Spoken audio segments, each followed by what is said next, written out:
अब मुझे पता चला 2025 नवंबर का जो मास्टरपीस मूवी है ना, द गर्लफ्रेंड को हम कहेंगे। अब ऐसा क्यों? क्योंकि द गर्लफ्रेंड मूवी में ना गर्लफ्रेंड के एंगल से काफी ज्यादा चीजें बताई हैं। आपने एनिमल मूवी तो देखी होगी जिसमें रश्मिका का कैरेक्टर थोड़ा अलग ही था। इस मूवी में ना जो रश्मिका का कैरेक्टर है वो उससे पहले का, यानी इसमें मेच्योर कैरेक्टर दिखाया गया है। और उस मूवी में ना तो मुझे उनके कैरेक्टर सच में अच्छे नहीं लगे थे। इस मूवी की अगर हम बात करें तो एक स्टोरी लाइन की थोड़ी सी बात कर लेते हैं, जिसमें रश्मिका जो है गर्लफ्रेंड का रोल है। ऑब्वियसली मूवी के टाइटल से पता चल रहा है और हमने ट्रेलर में भी देखा था। तो बट जो हीरो है मूवी का, जिसका नाम है इसमें विक्की, उसमें ना बहुत ही ज्यादा बढ़िया रोल प्ले किया है। और अब मुझे ये चीज समझ में आ रही है कि एक्चुअली में डायरेक्टर दिखाना क्या चाहते हैं। This is a true story एक तरीके से, क्योंकि यही चीज हमारे सोसाइटी में होता है and this is the fact. भाई यहाँ पे ना रश्मिका जिस ट्रबल से फेस कर रही है ना, काफी सारी लड़कियां उसी ट्रबल से फेस करती है। अब यहाँ पे विक्की है, भाई विक्की और उमा दोनों बॉयफ्रेंड गर्लफ्रेंड्स हैं और उनमें काफी सारी चीजें अच्छी तरीके से होती हैं, प्यार होता है, ठीक है। अब यहाँ पे रश्मिका के साथ जो विक्की का बिहेवियर है ना, वो बहुत ही बेकार है। वो बहुत ही अलग लेवल पर पागल हो जाता है छोटी छोटी चीजों को लेके। कहते हैं ना मेल हिपोक्रेसी, वही चीज वो करता है।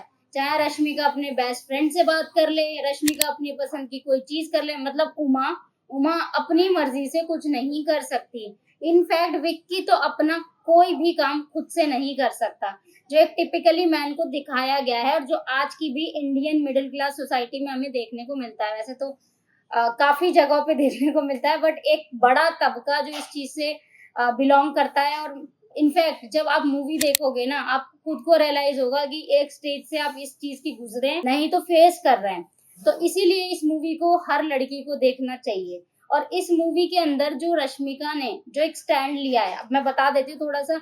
विक्की क्या है, ओवर ड्रामेटिक है, हर एक बात बात पे गुस्सा कर देता है। और रश्मिका मतलब उमा उसको बेचारे मतलब खाना भी अपने हाथ से खिला रही है, उसका काम भी कर रही है, सारी चीजें मतलब सीरियसली। वो खुद भी एमबीए की स्टूडेंट है भाई, कॉलेज में पढ़ने आई है, वो भी पढ़ने आया, दोनों अपना करियर बना रहे हो।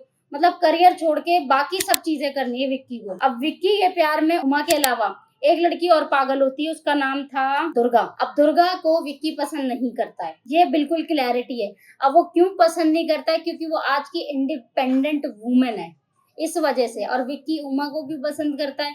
भाई वो क्या है, सो कॉल्ड संस्कारी टाइप की लड़की है।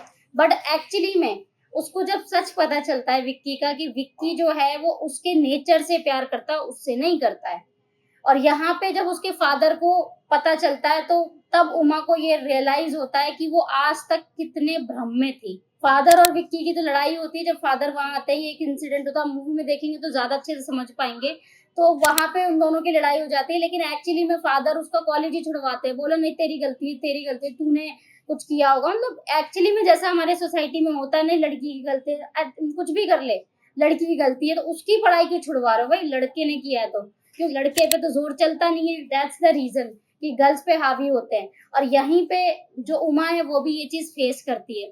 उमा का जो एचओडी है यानी कॉलेज का हेड है, वो उसको समझाता है कि भाई तुम्हारे फादर भी कंट्रोलिंग है और तुम्हारा ये जो बॉयफ्रेंड है, सो कॉल्ड बॉयफ्रेंड, ये भी कंट्रोलिंग है। तब वो डिसीजन लेती है। और तब उसका जो प्यार है ना, वो एक लाइक डर में बदल जाता है कि ये it is exactly the same. और तब वो ज्यादा शॉक में आ जाती है जब विक्की अपनी मम्मी से मिलवाने पहुंच जाता है। अरे यार मेरे को तो हंसी आ रही थी उस पे भी।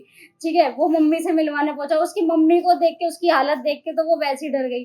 वो सोचते है कि भाई मेरी भी जिंदगी ऐसी हो जाएगी। इस वजह से तो और ज्यादा उसकी मनी मन में सोचती है कि मैं बोल दूं ब्रेकअप का, मैं अब नहीं रहना चाहती हूँ। तो इसी असमंजस में वो रहती है एक्चुअली में। लेकिन जब उसके एचओडी ने समझाया था तब वो, और फिर उसके बाद उसका एक कन्वर्सेशन भी हुआ विक्की से, तो बात ही बात में विक्की ने ऐसी बात बोल दी कि नहीं भाई तुम क्या करोगी पढ़ के, वैसे भी पढ़ के करोगी क्या, करना तो तुम्हें घर का काम ही है ना। तो इस वजह से भी उसको एक पॉइंट आगे मिल जाता है। मैं स्टोरी की थोड़ी सी बता रही हूँ, बाकी आप देखना एंडिंग में क्या होता है। उसने किस तरीके से स्टैंड लिया, किस तरीके से वो डर को काबू करवाई, ये मूवी में देखोगे तभी आप समझ पाओगे। और ये रियलिटी दिखाती, इसलिए इस पे काफी ज्यादा कंट्रोवर्सी हो रही है। जिस तरह की ये मेंटालिटी को दिखा रही है कि भाई ये जो केयरिंग है ये ओवर ड्रामेटिक है ना। अगर केयरिंग करता बंदा तो उसके अगेंस्ट उल्टी सीधी बातें क्यों फैलाता कॉलेज में, जो बाद में वो फैलाता आफ्टर द ब्रेकअप।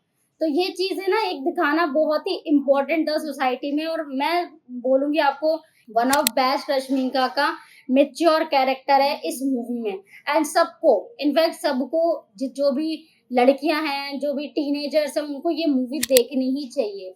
एक्चुअली में अपने लिए स्टैंड कैसे लिया जाता है वो उन्हें देखना चाहिए कि किस तरीके से अपने करियर को लेके उन्हें सजग रहना चाहिए। और वो जो आजकल चीजें चलती है ना कि नहीं यार बाबू सोना, इट्स समथिंग लाइक दैट, वो नहीं करना चाहिए। ये आप मुझे कमेंट करके बताओ आपको ये रिव्यू कैसा लगा, और कमेंट में मुझे बताओ कि नेक्स्ट रिव्यू में किस टॉपिक पे, किस मूवी पे लेकर आऊं। तब तक के लिए मिलते हैं नेक्स्ट वीडियो में।